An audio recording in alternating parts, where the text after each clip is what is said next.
Oh wow, it is already episode 91 of the Darel podcast, and this week I have got so much news, it is so all over the place, I don't even know what to call this. We're going from Camel Botox to Nutella riots, and I think the Jackass to end all jackasses, and I'm not even gonna tell you, but when I get there, you'll absolutely believe me. And because nothing can make sense in this show, this week's recommended listening is getting back into the creepy and weird with Smoke and Mirrors Paranormal Podcast. Beginning on Darel podcast in 5, 4, 3, 2, 1.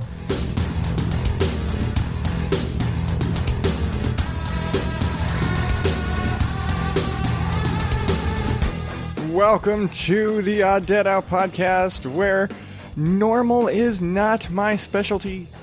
What does that mean exactly? Well, it means that every week I come on here and I do a bunch of stuff that, for all intents and purposes, doesn't make sense. I talk about my personal life and what's going on, I make fun of some weird news stuff, and I wrap it all up with this happy little bow I like to call recommended listening, where I feature a podcast that I'm really into that I think you should check out, because I just like sharing the things that I like. What can I say? I am a giver.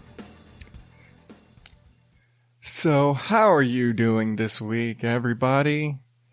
To say I'm tired, I think it's getting a bit old, but this week, man, it's not even that I'm tired this week.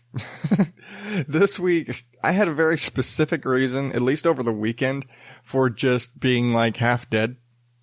And I'm not gonna rip on work, but it's absolutely work related. It's just one of those. If you've listened enough and you know the nature of my job, I work overnights, and on the weekends, that's not so much overnights.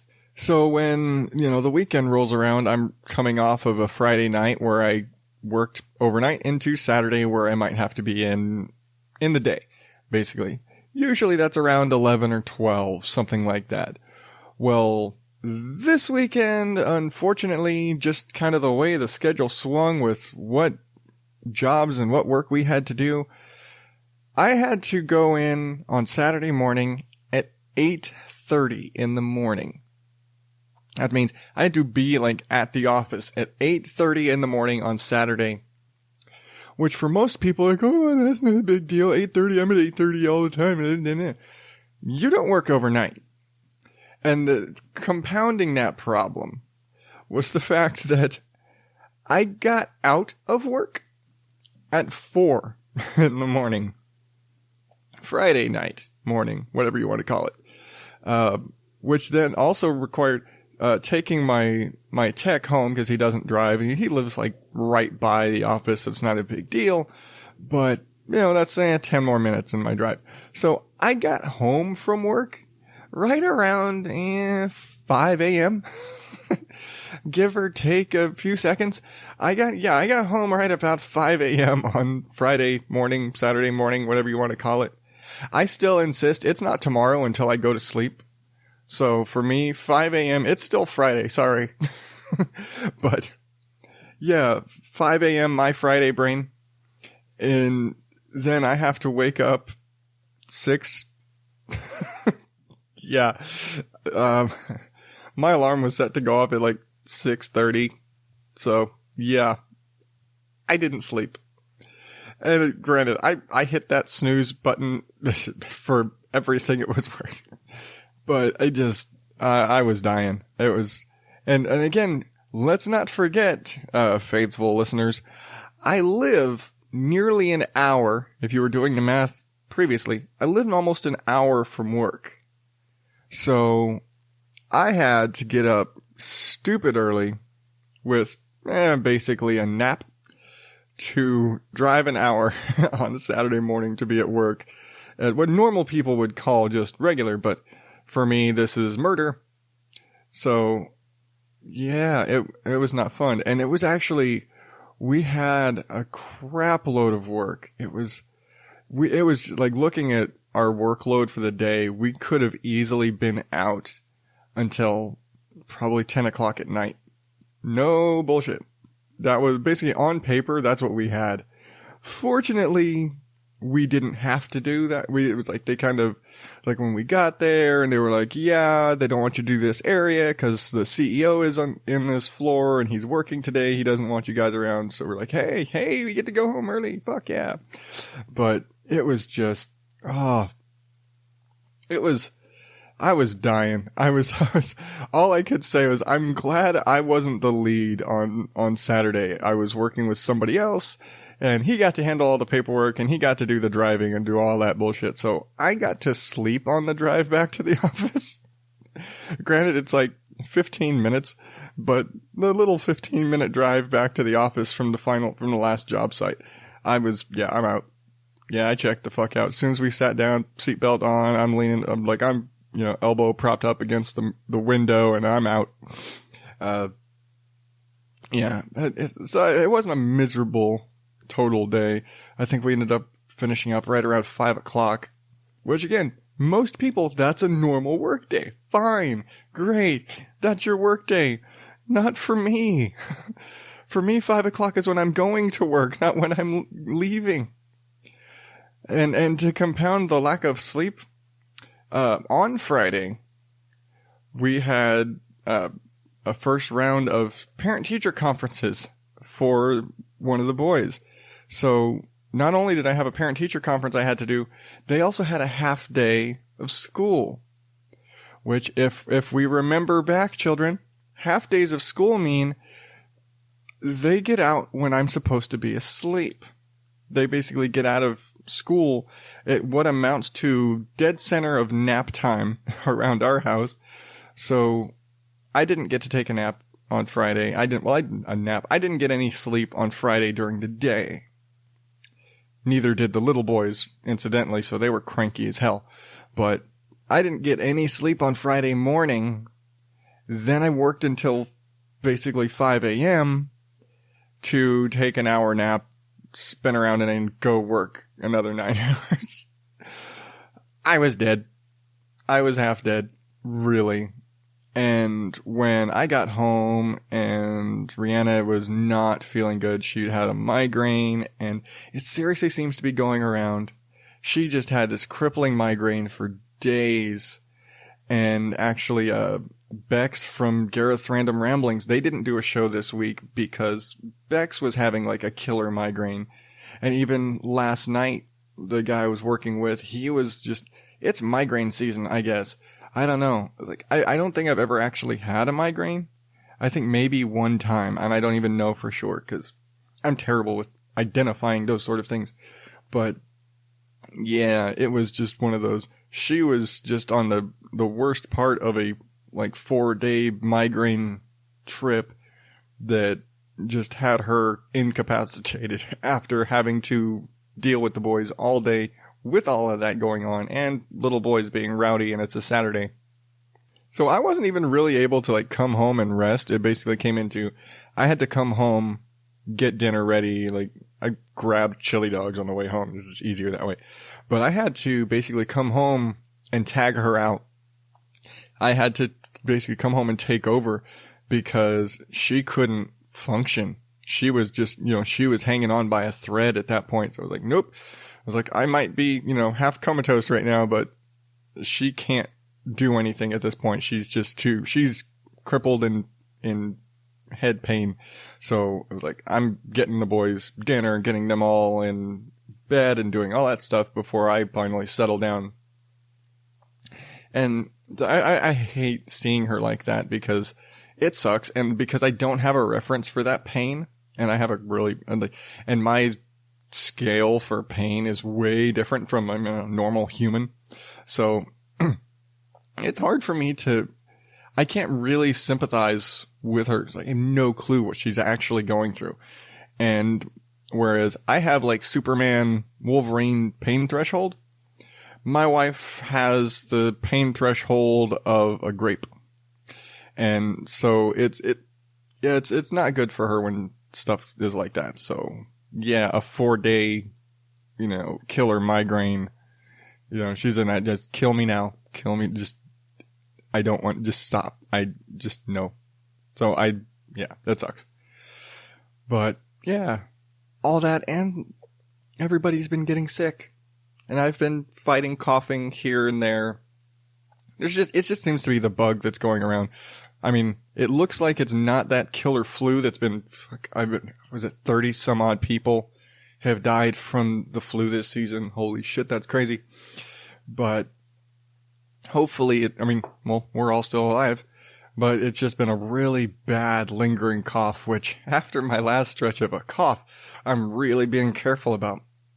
But yeah, the boys have all been sick and coughing really bad.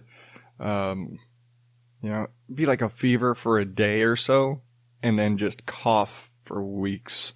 And it sucks so bad. I feel so bad for them. I mean, I've been dealing with the cough too, but it's not nearly as bad as what I've dealt with more recently. Just sucks a lot. But everything's kind of, I'd say things are quieting down, but one of the boys is actually home from school today. But I mean, it's just what happens. It's just that time of year, flu's going around, kids are getting sick, trying not to get sick myself. But, everybody at work's getting sick too. It's just, it's the time of year. It's flu season. I don't quite I guess it's weird because it's flu season here. It's been 80 degrees all week. And yeah, it's not winter.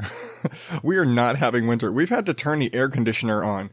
It is the middle of fucking January. We're having to turn the air conditioner on because it's been so hot out. It's the weirdest thing. I'll have the heater on at night and I'll have the air conditioner on during the day. Weird. That's what I get for living in the desert. That's just what happens. That's normal weather here. Sorry. Again, and I'm pretty sure I've said it before, I fear for this summer because when the winter is this mild, we are going to be walking on the surface of the sun in June. That's it. But enough about the weather. Let's get on, because I've got a really full news segment today. So let's take my first quick Podern Family promo break, and I will be right back with a whole hell of a lot of news.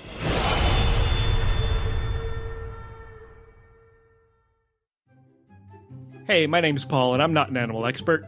I'm Donna, and I'm not an animal expert either. And together we do a podcast about animals called Varmints. Every week we pick an animal, do a bunch of research on it, and bring you some interesting facts about that animal. But we don't stop there. We talk about that animal in movies, TV, and other pop culture. And we talk about whether or not that animal would make a tasty dish, and how intelligent we think it is on the scale of 1 to 10. It's exactly like one of those fancy PBS nature documentaries. Except with more poo jokes. New episodes go live every Thursday wherever you find your favorite podcasts. Or you can visit us at blazingcariboustudios.com. Ha ha ha! Varmints! Varmints!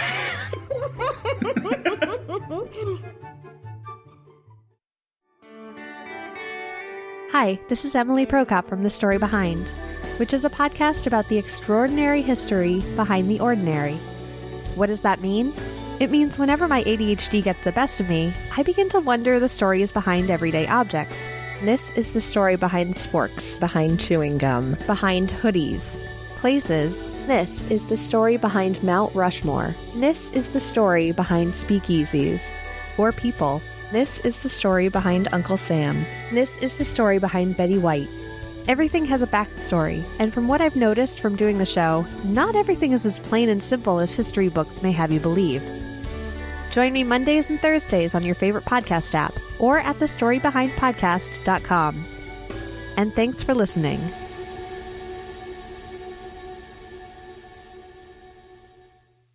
Before I jump into the news, I just want to say I'm really excited to announce The Story Behind is back.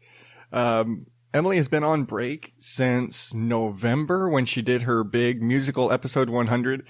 And a lot of personal stuff going on and holidays and kids getting sick. So she has been out since probably around Thanksgiving time. And this week she released her first new episode of the new year, kind of tying in to the reason behind such a long break, with the story behind the pink slip. So go check that out, because if you're willing to listen to me, you gotta love that show, because it's just a cool show. Well, everybody should love that show. Anyway, so go check that out, and let's get on with the news. Bullshit from the news. Alright, I'm going to start off with something that's a little less of a weird news story and a little less of a making fun of somebody and more of a, this just kind of rubs me the wrong way. Woman gets death threats for wanting a breast reduction surgery. Yeah. Fucked up, right? A 20-year-old woman from Scotland has been receiving death threats after starting a GoFundMe page to pay for breast reduction surgery. She actually suffers from a rare bone disease, which kind of gives symptoms similar to arthritis, which is compounded by the fact that she has size 32K breasts. Ow! I don't care if you do have a bone disease. That's a lot. That's large. That's a lot of weight. And I guess the reason this for me kind of hits, it's a sensitive thing. I wouldn't say sensitive, but I actually had a friend in high school who had reduction done. I think I might have talked about this before. But yeah, like between her junior and senior year, she had a breast reduction done, which is kind of funny because she was a twin and her twin didn't do anything. But yeah, she was just one of those, she was more self-conscious about it, and so she had surgery done. And so for me, I look at it like, if a woman wants to, if she really feels like she needs to have this done, and it's usually for medical reasons, really. It's usually pain. It's usually, discomfort. And there's a lot of things that go along with this. But the fact that there are people, like, sending death threats to this woman who again also has a fucking bone disease that makes this so much worse. Like, come on, man. I mean, how much of a shitty person are you that you're telling a girl because she wants to make her chest smaller and less painful that, there's something wrong with her, and it's, to wish ill upon a person for that is really fucked up. And yeah, shit like that pisses me off. It's beyond shaming somebody for their body, and it's almost like reverse shaming. Like normally you'd see them like, oh, it's like slut shaming the girl with the huge boobs, and like, with her pictures and duck face pictures. Like, yeah, she takes duck face pictures. Why? Because she's a 20-year-old girl. But, she's got the cheesy Instagram and Facebook pictures with, I was like, yeah, why? Because she's a girl. She's a 20-year-old girl. She takes, would imagine, a 20-year-old girl, cute pictures, blah, blah, blah. And people are, like, ripping on her and threatening her because she wants to improve her health. And, she's going to take away something that makes you oogle her. Like, Ariel Winter went and had reduction surgery done because she was 15 years old and had a fucking like 37F chest at like 15, 16 years old, and people shit on her. She's still a D. I was like, let's just remember, when you're starting up with a 32K, you can come way down and still be very curvy.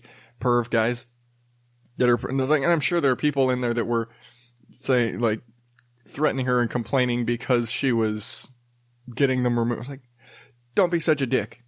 I was like, okay. I was like, that's not what makes her beautiful. That's not what makes her attractive. So don't be a dick. Yeah. Sorry. Public service announcement over. Let's get on to the stupid shit. All right. Camel beauty pageant bans Botox. And I had to really read this article because the first thing I'm thinking, what the fuck? Camel beauty pageant. And just the idea of Botox in that. And So nearly a dozen camels were disqualified from this year's camel beauty contest in, take a wild guess, Saudi Arabia, when their handlers used Botox to improve their appearance. Now, every single Middle East joke you could possibly imagine about their having a beauty contest with camels. Stop and think. Remember, and this is where I had to take my brain to this place. And in the article, they kind of talk about, like, in the past, because of the nature of their area and the government at the time and the culture and everything, they basically had to keep camels around, and they had to preserve the camel as like as a necessity. They needed camels for as a pack animal, for travel, for all these things. But they're becoming a more modernized country, and so now they're, you know, the camel is more of an icon, and it's like, no, we're preserving the camels to preserve the camels. It's kind of just a thing now. It's like now people farm camels and raise camels as pets rather than, and for contests, rather than I need 5 camels because I have to travel this distance. Kind of like a horse, but horses don't do as well in, you know, Saudi Arabia. Like there's Arabian horses. I don't think Arabian horses even do as well as camels. Anyway. Yeah, but I had to stop and think. I was like, Botoxing a camel in a beauty contest. And I think what really throws the confusion and makes you like just make, you know, Middle Eastern jokes is because they're calling it a beauty contest. And then I had to stop. Remember, okay, animals in a contest being judged. Westminster Dog Show, anyone? That's what this is. This is basically the Middle Eastern equivalent of a dog show. Just instead of Pomeranians, it's camels. That's it. But apparently there's like, and it, like all their judging is like their humps and the shit in their face and all this. And apparently there were some people that were using Botox, which I just think is damn hilarious because you're Botoxing a camel. And I was like, cause I got past the camel beauty pageant thing. Again, it's just kind of a name thing, throws you off. You know, it's a dog show. It's just a dog show. Again, it's just a dog show. But who's Botoxing their dog? Now, I haven't heard that, but maybe there are people Botoxing their dog. I don't know. Maybe dogs are too small and it'll kill them. But but it's just they're Botoxing their camels. Yeah. Moving right along, there's something I think most people can probably get behind, unless you really are keeping up with the Kardashians. New York City bar bans Kardashian speak. The Continental Bar in Manhattan, which apparently is actually on the verge of closing anyway, just because I think the building got sold or some shit, has posted a sign stating that it will kick you out for using the word literally. Literally, basically, has practically become a catchphrase for the entire Kardashian clan and anybody who worships them because people are stupid. So this bar, and I know they've gotten a lot of heat before for they have like a strict dress code, which a lot of people said was racist and all this because they were like, no baggy clothes, no oversized, blah, blah, blah. It's like, basically, you got to come in dressed properly. You can't come in dressed all gangster or whatever. And people said, oh yeah, it's racist. It was like this, the dress code in this bar is racially motivated. It's like, no, we don't want you to look like a fucking slob in my bar. Sorry.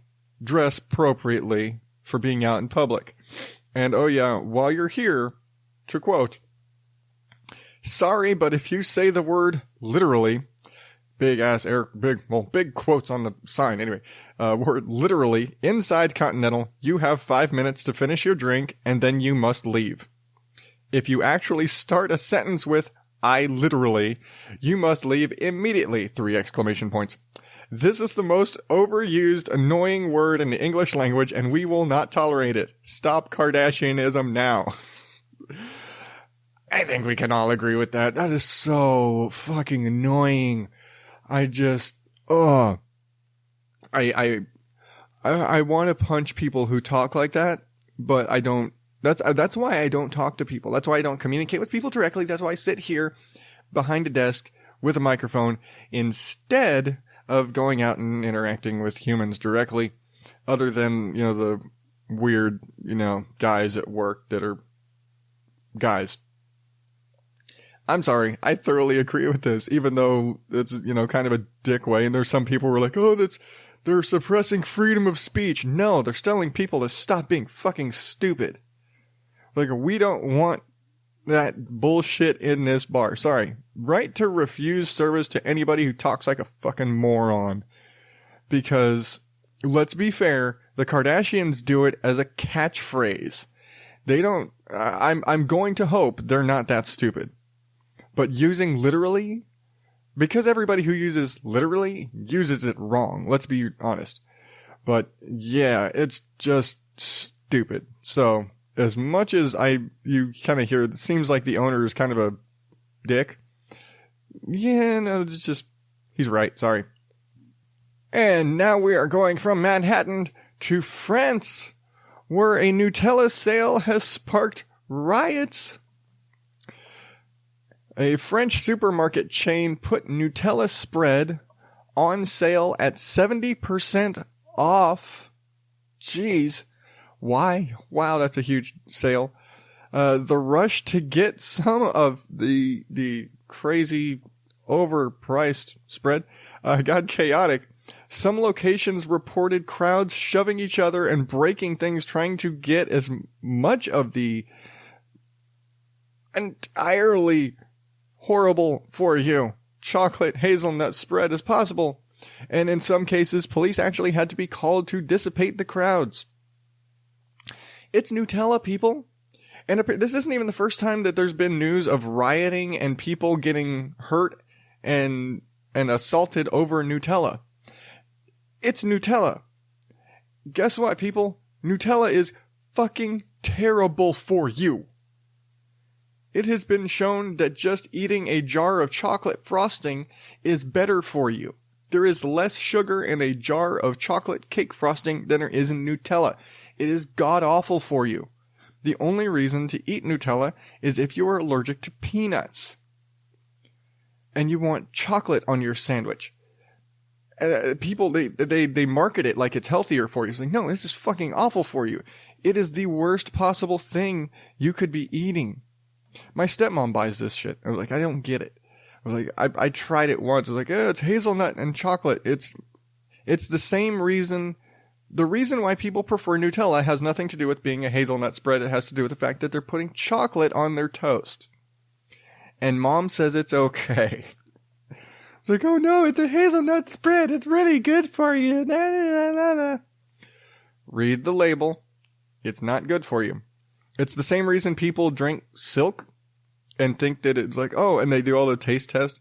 It's like, Silk is preferred over cow's milk 3-1 or whatever the fuck they say.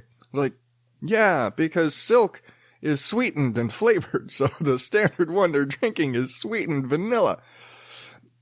It's basically ice cream base.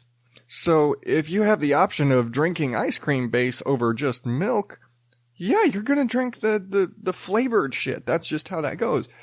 If you have the option of chocolate spread or butter, kids are gonna take the chocolate one. That's where it comes down. And Nutella is fucking awful for you. Again, more sugar than chocolate cake frosting. And even at 70% off, it's still overpriced. And it's just fucking spread, people. You don't need to riot. Alright. People are stupid. Speaking of doing stupid things, this one's more just a oops. But a seized yacht was accidentally sold with cocaine still inside. A yacht seized with over 800 kilograms of cocaine on board was auctioned off a year later with some of the drugs apparently still inside. And it's like a year later, they've cleaned it. It's like, okay, we're fine. Let's go. Let's get rid of this property. Police auction or whatever. They auctioned the thing off. The new owner went in to clean out his recent purchase and found another kilo of cocaine still hidden on board. which he actually did the right thing and turned it over to the authorities. But, man, oops. I think they need to look a little harder next time because, shit, that's not something you want to happen. You really kind of need to make sure you get all the drugs out of the boat. And what if he wasn't such an upstanding citizen and he, just decided he was going to sell that or use it himself or whatever? What if he wasn't such a... Maybe he actually found 2 kilos. That's what the story doesn't say. Because he turned over 1 kilo of cocaine to the authorities. It doesn't say that there was another one that he just happened to stick in his trunk. I have no clue. Whoever dude who owns C's boat, don't sue me or whatever. I don't even fucking know. It's like, I think it's in Spain or somewhere. Shit. I don't remember. And I'm not going to click over to the article right now to find out. All right. That was supposed to be the last one of the day. Well, before we get to the real stupidity. But this one popped up last night and I just had to throw it in here. I love these stories for making fun of people and ranting. I hate these stories because people are stupid. Emotional support peacock not allowed on flight. A woman who tried to board a United Airlines flight with her emotional support peacock, great big fat air quotes on that, was denied by airline officials. They said the bird did not meet size and weight requirements for service animals.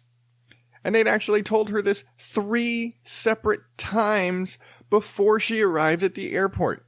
She even went to the point of buying an extra ticket for the bird. I'm like, you can't bring that bird on the plane even with an extra ticket. The bird is too big. It's like a big, like full tail and everything. Full tail male peacock. It's too big. It doesn't meet size and weight requirements for a service animal. And Delta and United and all the airlines are cracking down on what constitutes and the rules and regulations about support and service animals. Because, people, it's just getting out of hand. There's, people bring, I got my emotional support pig or all this. Like, they've got emotional support animals, not trained service animals. This is basically you go to, like, your doctor says, like, you're stressed and you need a support animal. And so you take your ocelot with you wherever you go. You get a little stupid vest with a little handwritten fucking card saying this is an emotional support animal and it's allowed to be here because I need the animal. So, here's the thing. Sidebar. Support animals are not protected, and I think I've said this before, support animals are not protected by the Americans with Disabilities Act. The only animals that are covered, that are protected, that are service animals, are dogs. That's it. And that's the way the law is written. The only animal that is protected under the service animal guidelines in the American Disabilities Act is seeing eye dogs. And that is all. It is dogs specially trained, and it does say in the law specifically, dogs specially trained to assist the blind. That is all. Just because you have PTSD, and I'm not trying to be insensitive to especially like soldiers who have PTSD and have like an emotional support animal and all that. But just because you have PTSD and you have an emotional support animal does not entitle you to any protections whatsoever for that animal or the ability to go in any place. And you know what? If you have an emotional support dog and it's a trained animal, I have no problem with that. When you start walking around the grocery store with your kitten in your basket, that's not a trained animal. You're not training your cat. You just like walking around with your cat. I had somebody who tried to, I've seen people like, oh, it's an emotional support iguana. Your fucking iguana is not giving you jack shit for emotional support. Your peacock is not giving you any emotional support. You just want to have your bird with you. It's like you just didn't have anybody to watch your bird while you were away. That's what it is. And people are afraid to tell them no. And like I said, the airlines are starting to crack down on this. It's like, the new rules, a lot of them are saying you need to prove like that the animal is trained so that they're trained to a level where they will, as you say, properly behave on a plane. They're not going to be running around. They're not going to disrupt people. They're not going to attack anybody, because there have been cases of service, like the emotional support animals, like dogs and cats and pigs. And fuck, if somebody tried to get on the board with a plane with a damn horse. It's an emotional support horse. No, it's just a fucking horse. Horses travel in cargo. In special planes. Not in the damn cabin of a fucking American Airlines flight. Just throwing out an airline. Yeah, no, your emotional support horse is not the same thing or even remotely close to the same categorization as a seeing eye dog, which is the only protected animal. You can, business owners and everybody else, tell anybody with anything other than a seeing eye dog to leave. That's the law. Especially if you're in a restaurant. Guess what? If you're in a restaurant, if it's anything other than a blind guy with a dog, you can tell them, no, you cannot have that animal in here. Your little card is not legally enforceable. That's actually the law.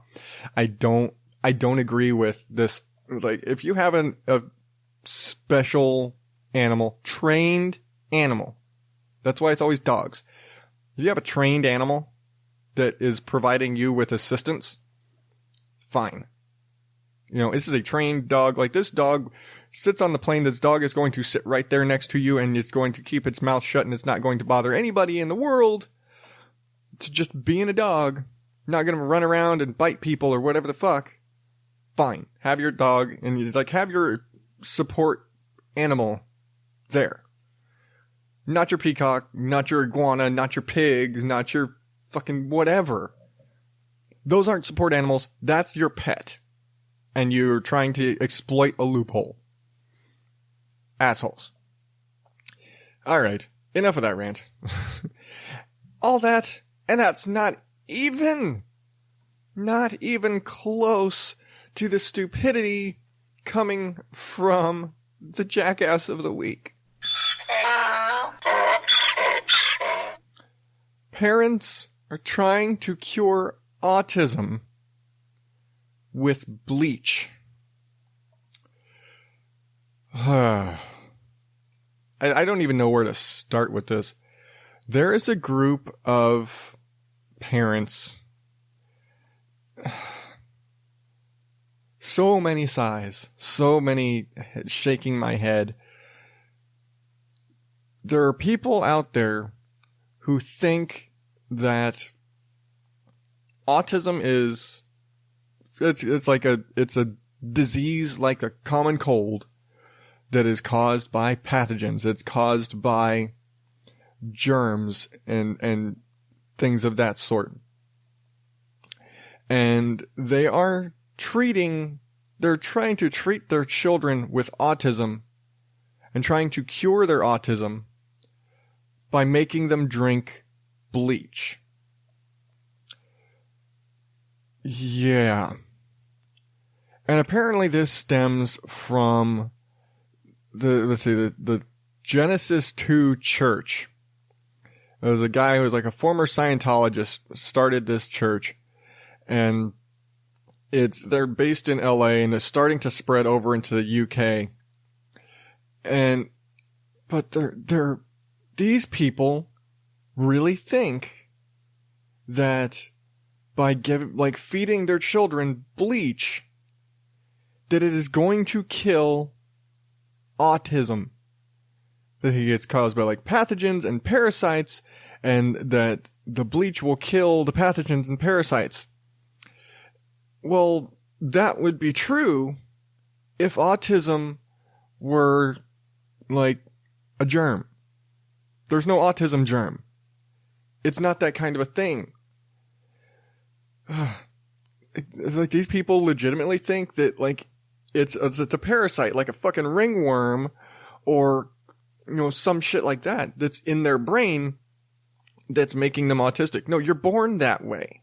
You don't you don't become autistic. You're born that way. What's even worse is these people aren't just like buying Clorox bleach or whatever to give their children. No, they're making it themselves. They're combining basically the components, sodium chlorite and hydrochloric acid. Yeah, let's give your kid fucking hydrochloric acid, which when you mix them together, it makes bleach. And they tell them, oh, it can be used orally or as an enema. No, it can't. It's fucking toxic. And the people recommending this treatment, fucking morons, recommend mixing it with fruit juice. Yeah. Let's hide the bleach in the orange juice. And of course, doctors and experts keep warning them this causes the solution to further acidify and produce chlorine dioxide, which is lethal and used for stripping textiles, which is basically if you want to make your red shirt pure white, that's what you use. It's basically industrial strength concentrated bleach. It's acid bleach. Normal bleach is not acidic. This is turning bleach acidic. Yeah, let's just pour all this fucking acid in your kid. It's like, oh yeah, they're not going to be autistic anymore. They're going to be fucking dead. Bleach kills everything. You know, when I went through high school, they said, yeah, we have a cure for cancer. We have a cure for AIDS. It's called bleach. Like you introduce fucking chlorine bleach to cancer cells, to AIDS virus. It kills it. You know what else it kills? Everything else. Bleach kills everything. It destroys cells. All cells. That's why if you spill bleach on you, your skin dries out and flakes off and you get a rash because bleach kills everything it touches, including your autistic child. So far, they have no reported deaths. Lots of hospitalized kids. But at this point, they're giving it to them in small enough doses that their bodies, they're able to recover from it. But in my life, I've known people who have died from drinking bleach. No bullshit. Bleach will kill you. Bleach kills everything. That's what bleach does. That's how bleach whitens your clothes. It just destroys the pigment cells. That's it. That's how bleach works. Somebody's gonna die from this. Absolutely. And I don't want to be there to I told you so, these people. I want them to be stopped before they have to. Before it gets that far.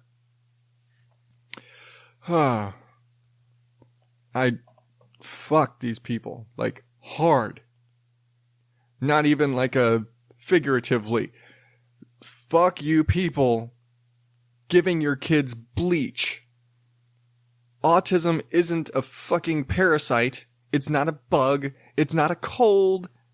It is a mental disorder. It is a neurodevelopmental disease. You can't treat it like that. You don't cure autism. You just help your child deal with it better. It's not reversible. If you think you can cure it, you don't know what autism is. You are born that way. That is all. Oh, fuck.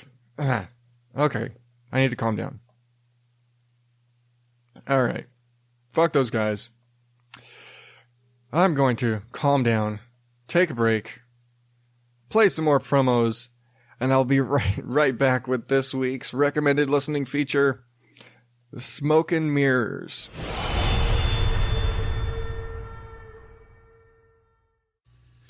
All right, Kenny, we're going to record some Now That I'm Older promos. No. Dude, just tell everybody that Now That I'm Older is on every Thursday. I'm not going to do that. Dude, God damn it. Okay, Now That I'm Older's on every Thursday on the Rogue Incel Podcast Network. No, it's not. Yes, it is. Every Thursday. No, it's not. It's on Tuesdays. God damn it. Just listen to Now That I'm Older on Thursday. On Tuesday. Hey everyone, I am Mike Jolitz from The Mike Jolitz Show, available on Spreaker.com and iTunes soon, I hope. I do a show where I mention some news items, celebrity stuff, stupid criminals, and just silly things I read on the interweb. Proud member of the Podern family. Somewhere between reality and imagination lies the realm of the paranormal. A place filled with spirits, magic, and the unexplained.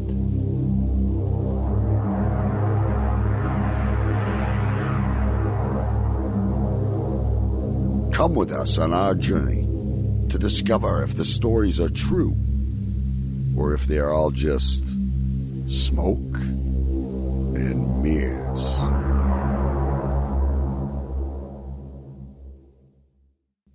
I'm Darel. And I'm Cindy. And you're listening to Odd Dad Out. When you're done here, check out our show, Smoke and Mirrors, where we dive deep into the world of the paranormal, the unusual, and the unexplained. Now, back to the show with the man Bigfoot called a sexy beast, Adam Higgins.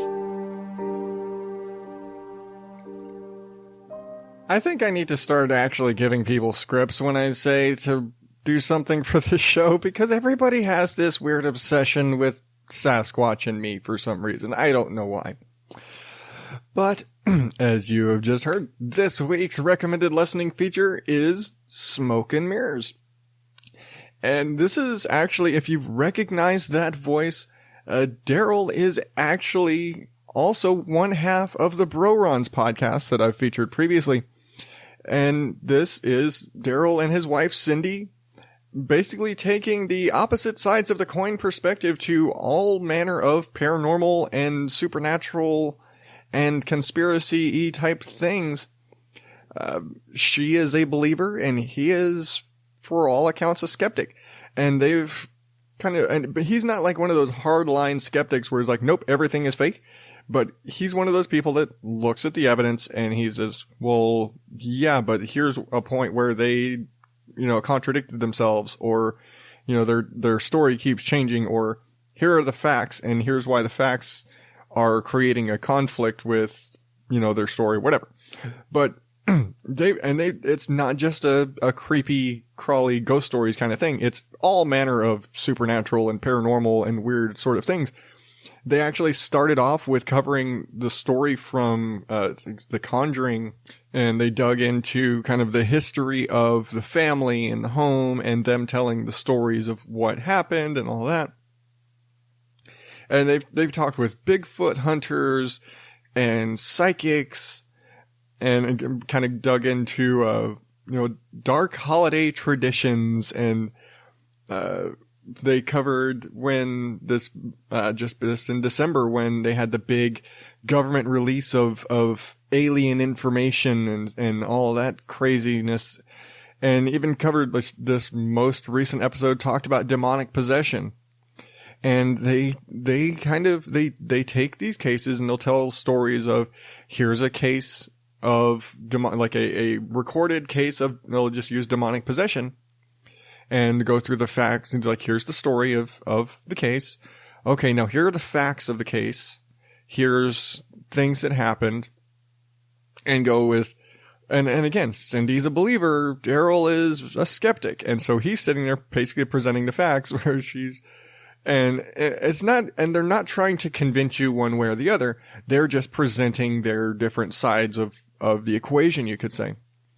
And, because it's a balanced show, because you don't want to have that show where there's like, everything's real, or nah, it's all a bunch of bullshit.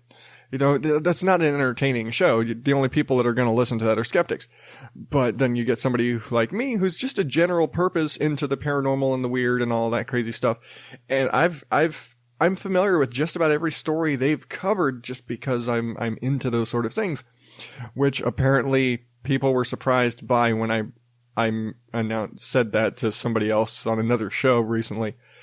Some of my friends weren't aware that I was kind of into that stuff. I was like, come on, I listened to Darel. It's like I listened to you. Even like Chris the Mole Man, he was surprised that I'm into like the weird conspiracy stuff and the paranormal and the UFOs and all the ghosts. I was like, A, have you listened to my show? B, I listened to you. I must be into that stuff. But, and Darel is also, one of our kind of group of friends in that, with Mike Jolitz and Chris the Mole Man, we're just, they do a lot of stuff together. And because with me and, the style of this show and the way this show is kind of laid out, I don't do skits. I don't do those sort of things, but he's a really funny guy. And even within Smoke and Mirrors and sort of the eerie nature of the show, they still kind of throw in some humor. And because it's a husband and wife sitting there basically having arguments over, are possessions real or possessions fake? Is Bigfoot real or not? And all those sort of things. So you get that husband and wife banter, and it's always fun. And I love that sort of chemistry. And I love when you do have co-hosts, when you have that chemistry in co-hosts. A husband and wife who've been together for a long time. And yeah, they've been together for a long time. Cause, yes, Darel, I'm calling you old. He told me today that I reminded him of his nephew. I was like, not that fucking young shit. And then I realized that I have a niece who's only 11 years younger than me, so it's not that bad. But all that aside, Smoke and Mirrors, it's just as far as like paranormal shows, they don't play up the creepy, weird, eerie stuff. I mean, yeah, they totally have the creepy, eerie music in the background because it's kind of a prerequisite. You can't play a paranormal show clean unless you're going for comedy's sake. But yeah, they've got the creepy music, but they don't ham it up. Short of, they just kind of take that music, and Darel's just kind of got that voice that lends itself to, he could ham up the creepy a little bit, especially when he's telling the stories. It's really kind of, I don't say he hams it up, but he knows how to turn his voice to suit a situation. And when he's telling a creepy story on the show, he turns up the creepy in his voice a little bit. And then he goes back to like when he's talking about, hey, well, this person had epilepsy. So all the shaking and violent blah, blah, blah, it was like, that was caused by the epilepsy, not being possessed. Things like that. So he'll like trying to turn the serious tone back on. But it's a fun, as far as like a paranormal show, you're getting both sides of it. It's not like you go into a Ghost Adventures or something like that, where they're basically predetermining, it's like, oh, this place is haunted and we're going to find the evidence that it's haunted. We're not going to look for any evidence that it's not. That's what they do. They look at here's the evidence in support of, I'm just going to stick with possession because that was the most recent episode. Here's the evidence supporting possession. Here's the evidence supporting it's not possession. And they give you both sides of it pretty fairly. Although I will say, when presented with the evidence, Darel's rather convincing. But, they're not there to change your mind. They might, when you look at it, like they might change your mind, but that's not the goal. The goal is to tell the story. And the goal is it's because when you're into this stuff, you're into this stuff. But it's a great paranormal, and they don't have a lot of episodes, but it's a great paranormal show for your big blanket into the weird stuff kind of person. Again, they've covered possession and hauntings and Bigfoot and aliens, and they've covered all these different areas. And because it's all paranormal, it's all weird shit, and that's where how much of it is real and how much of it is smoke and mirrors. So you need to check it. If you're into that sort of stuff at all, it's well worth a look. And I'm probably going to be featuring a few more of these sort of paranormal shows and weird conspiracy stuff kind of shows, because I realized I listened to a handful of them and I haven't talked much about them. But yeah, so check out Smoke and Mirrors. smokeandmirrorspod.weebly.com. And if you have a ghost story or any sort of a story you want to send them, you can email them at smokeandmirrorspod@gmail.com, and they'll read your story and they'll kind of discuss it and analyze it. So it's kind of a fun little interactive thing they do. But check them out again at smokeandmirrorspod.weebly.com. And hey, if you have a podcast recommendation for me, something you think I need to check out, something you think I should feature in this segment, drop me a line at odddadout@gmail.com or on Facebook and Twitter at odddadout. And I will definitely check those out because I'm always on the lookout for new shows to listen to feature. I've said before, I'm running thin, guys. I need some recommendations. I need you to tell me what you're listening to so I can check it out, so I can feature it here on the show. And again, if you send me to it, I will totally give you a shout out on the show because I want to give you credit for introducing me to a thing. Real quick, I do want to announce, because I don't normally do this, but next week I'm changing things up for the recommended listening feature.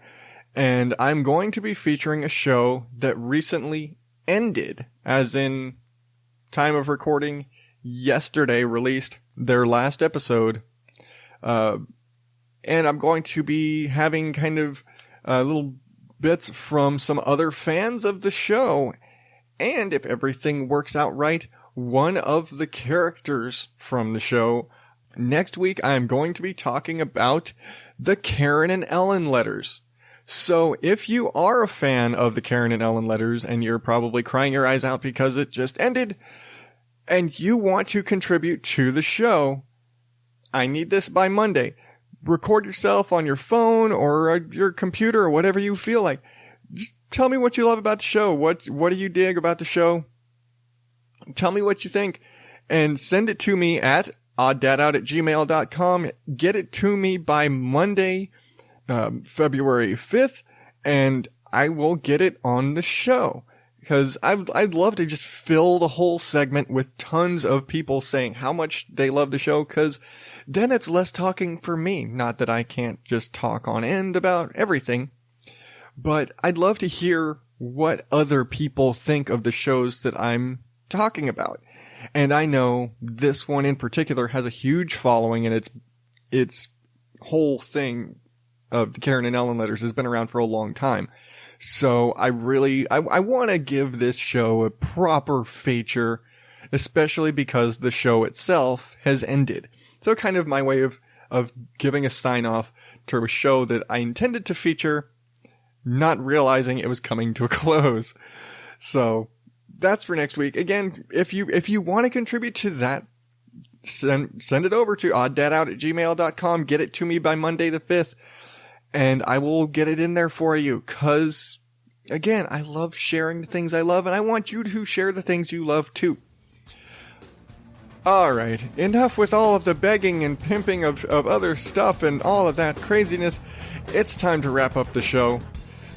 Just a reminder, you can get the links to all of the news stories I covered today, some pictures, some others, whatnots, and the full long recommended listening list. I really need to reformat that page at odddadout.blogspot.com. You can subscribe to the show there, whether you're on Apple Podcast, Google Play, Spreaker, or just a generic Android. Click there. It'll take you to find an app if you need one. It's all right there. And again, reach out to me on Facebook and Twitter at odddadout. And I actually just started an Instagram. I'm still a noob at this, and I said before, I suck at social media, so forgive me, but some behind-the-scenes stuff, maybe some pictures of me and the kids, maybe some, not a lot of my face, because I don't do that much, but maybe it's because I just don't look good in pictures, but whatever. But Instagram at odddadout, I think. I don't know how Instagram is noted, but that's my name on there. Find me, tell me what you think, and until next week, thank you, and good night.